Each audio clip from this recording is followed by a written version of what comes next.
আল্লাহ রাব্বুল আলামিনের বাণী, ফাইন্না মাআল উসরি ইউসরান, ইন্না মাআল উসরি ইউসরা। আল্লাহ পাক বলেন, জেনে রাখো, দুঃখ এবং কষ্টের সাথে রয়েছে সুযোগ আর সুবিধা, আর অসচ্ছলতার সাথে রয়েছে উদার সচ্ছলতা। জোরে কোন সুবহানাল্লাহ। কাজে ভয় পাওয়ার কারণ নাই, হতাশ হওয়ার কারণ নাই। মন আশায় বুক বেঁধে রাখো। গুনাহ করেছ, হতাশ হয়েও না। যুবকদের গুনাহ করা স্বাভাবিক। ইউনিভার্সিটির ছাত্র, কলেজের ছাত্র, প্রফেসর, শিক্ষক, অফিসার ঘুষ খেয়েছেন, জিনা করা হয়েছে, মদ খাওয়া হয়েছে, মিথ্যা কথা বলা হয়েছে। যাই কিছু করেন না কেন, ভয় পাওয়ার কারণ নাই, নিরাশ হওয়ার কোনো দরকার নাই। আল্লাহ পাক ডেকে বলেছেন, কুল ইয়া ইবাদিয়াল্লাযীনা আসরাফু আলা আনফুসিহিম লা তাকনাতু মির রাহমাতিল্লাহ। আরে আমার আল্লাহর মতো এত ভালো আর কেউ আছে? এত দরদ আর কারো আছে? আমার আল্লাহ বলেন, ও নবী, আপনি শুনায় দেন, হে আল্লাহর বান্দারা, তোমরা যারা নিজেদের উপরে বাড়াবাড়ি করেছো, নিজেদের উপরে জুলুম করেছো, অত্যাচার করেছো, আমি আল্লাহর রহমত থেকে নিরাশ হয়ে যেও না। মানুষ যদি অপরাধ করে, বাপের সাথে অপরাধ করেছে, মায়ের সাথে অপরাধ করেছে, মা বাবা সন্তানের চাইতে এত বড় কল্যাণকামী তো আর কেউ নাই, কিন্তু মা বাবা কোনোদিন বলে না, আয় আমার ছেলে তোরে মাফ করে দেই, এরকম বলে নাকি?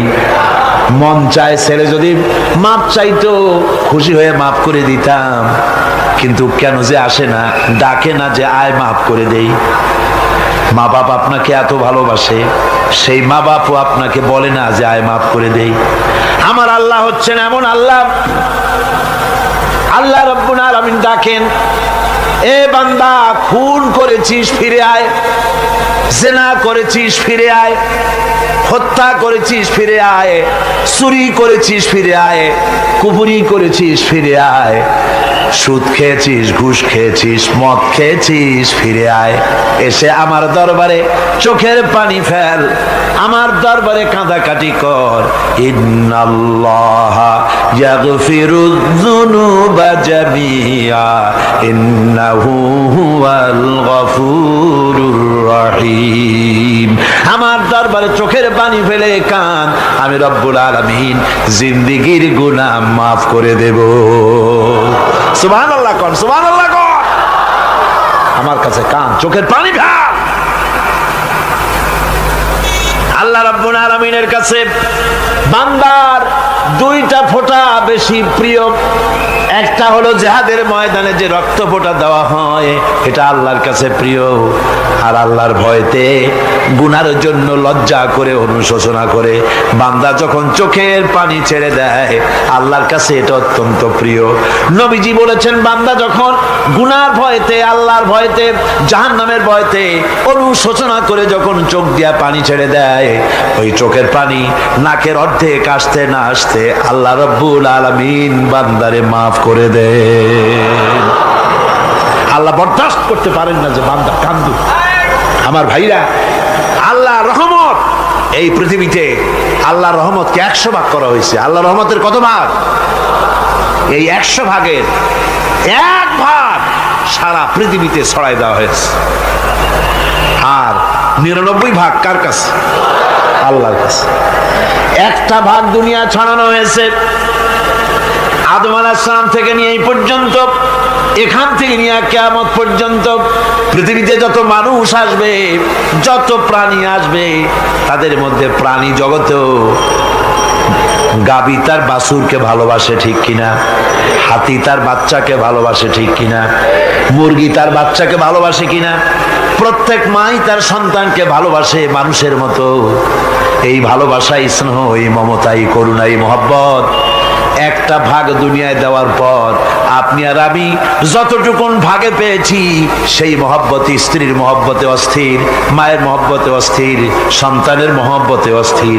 এখন চিন্তা করেন, একটা ভাগ সারা পৃথিবীতে বিতরণ করার পর যেটুক পেয়েছি তাতে যদি এত মহব্বত হয়, তাহলে এর 99 ভাগ মহব্বত যে আল্লাহর কাছে জমা আছে, এই বান্দার জন্য তার কত মহব্বত, এই বান্দার জন্য কত করুণাতা, কত মহব্বতটা, কত দয়াটা।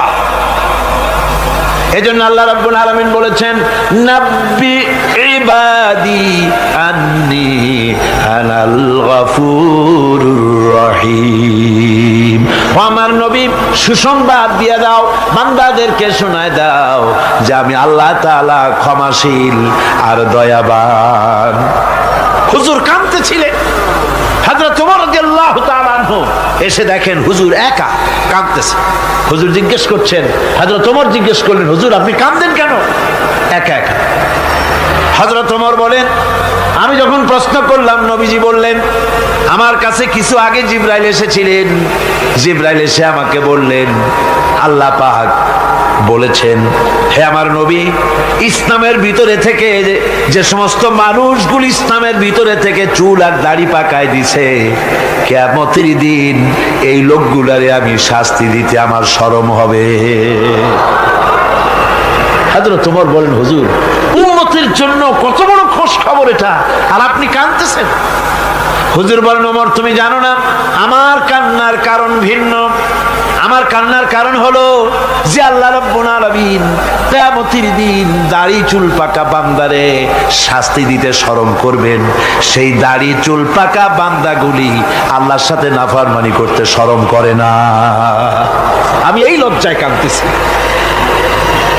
ভাইরা, হুজুর আল্লাহ পাক বলেন, ও আমার নবী, রাতের আধারে যখন একটা বুড়া আমার দরবারে হাত উঁচু করে, একটা বুড়া মানুষ রাতের আধারে যখন আমার দরবারে হাত উঁচু করে আর যখন বলতে থাকে, রব্বুল আলামিন আমার পেছনের জীবনটা বড় খারাপ করেছি, এমন কোন কাজ জীবনে করি নাই যা তোমার কাছে কিছু দাবি করতে পারি, সব রকমের নাফরমানি করেছি, আজ আমি বুড়া হয়ে গেছি, কামাই করতে পারি না, ছেলে আমাকে চোখে দেখতে পারে না, পুত্রবধূ আমাকে ঘরে জায়গা দেয় না, আমার স্ত্রী আমাকে দেখতে পারে না, রোজগার করতে পারি না, হাঁটতে পারি না, চলতে পারি না, সবার কাছে আমি তিতা হয়ে গেছি, আমি দাঁড়াতে পারি না, কোমরে ব্যথা পাই, হাঁটুতে ব্যথা পাই, চলতে পারি না, কানে শুনতে পাই না, চোখে দেখতে পারি না, আর তোমার কাছে কিছু চাইয়া নেব এমন ভালো কাজও করি নাই।